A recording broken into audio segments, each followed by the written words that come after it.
What's up, guys? APTV correspondent Stevie James here, joined by Eddie and Chris from Suicide Silence. If it looks weird because we're in a hallway, that's because there's another rain delay here at Rock on the Range, so we're going to make the best of it. Yeah. Going to hang out, see what's going on. So what's up, guys? You got in yesterday, all the way from California, drove straight here. How was that?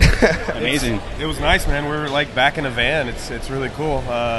It's a thing we've all talked about doing, and now that we've actually are back in it, it's funny. It's like it feels like riding a bike. You think you tour in a bus for so long, and you're like, oh, this is what I'm used to. I could never go back, and you're like, and you actually go back, and you're like, it's pretty chill. It's pretty fun. Yeah, we were like stoked to be back in the van. Yeah.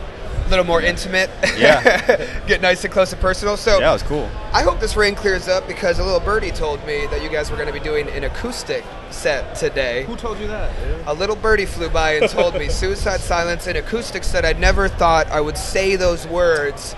Me either. In a sentence together. So whose idea is this? How did this all come together? What the hell can we expect? I can't even imagine. How did it start? Yeah, Zippo actually reached out to us.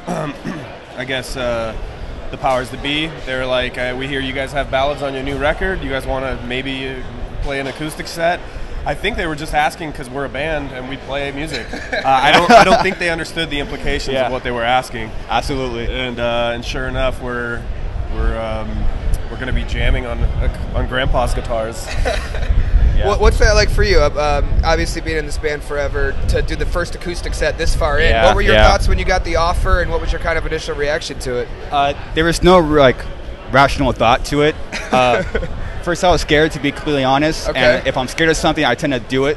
That's a good mentality. Yeah, and we've been jamming these songs, and it's a lot harder to play them acoustic than it is to play it with a band playing. It's way fucking harder. So. I'm fucking stoked, man. I'm stoked. It's cool. Excellent. You gotta face your fears head on and absolutely rock it out. This rain better clear up, because I want to see this bad. Me personally, I've been dying. I'm one of those guys that sits around the campfire and somebody will grab an acoustic guitar, and if I know the song, I'll sing it. I love to do that stuff. So for me, it's a very exciting time. But man. Hopefully we do get to play.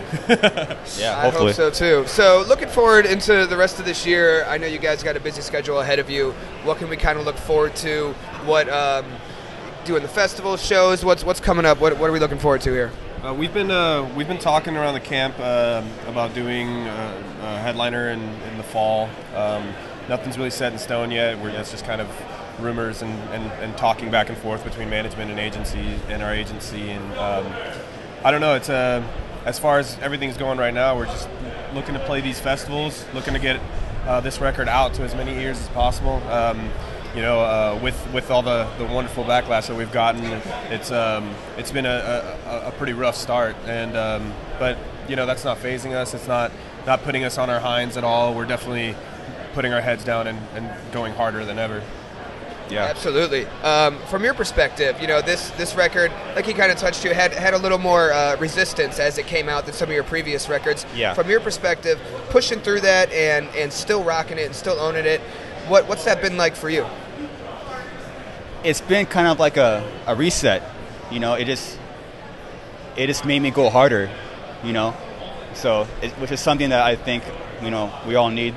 So now the shows have been even more intense than the cleansing days, so that feels good. So we're back to where we started. We're just having fun and fucking destroying.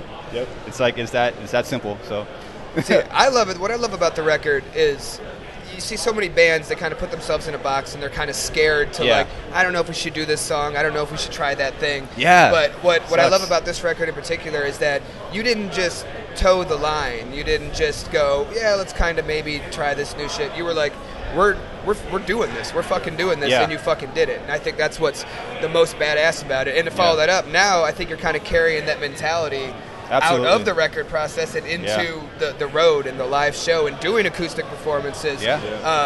So kind of getting into that whole fear aspect that we were kind of talking about is aside from has the whole record and coming out and playing these new songs, was there that initial fear there, and is that fear gone now, aside from the acoustic stuff, but coming out, the first time you played Doris and you're singing in front of crowds and knowing it before the record was out and no one saw it coming, was there that fear there too to make that initial shift?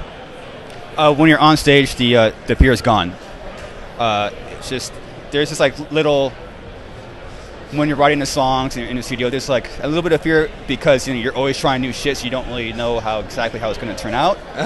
But as far as like the show and touring, like there's no fear. It's like it's not fear, but it's these songs are a lot harder to play than our previous. So it's not really fear. It's just like fuck. This is like I'm having a really hard time because you can't when you're playing a little bit cleaner stuff. Like you can't hide behind like a loud sound. Like you gotta fucking really nail that part. Yes, exactly. So no fear. It's just fucking a lot more work, which I love doing. Beautiful. So, bring it on. All right, guys. I appreciate you taking the time to talk to us in this lovely damp hallway. Thank you. Looks like they're opening the doors up, so we're gonna rock. It's a beautiful thing. Chris and Eddie from Suicide Silence. I'm Stevie James for APTV. See you guys. Thank you.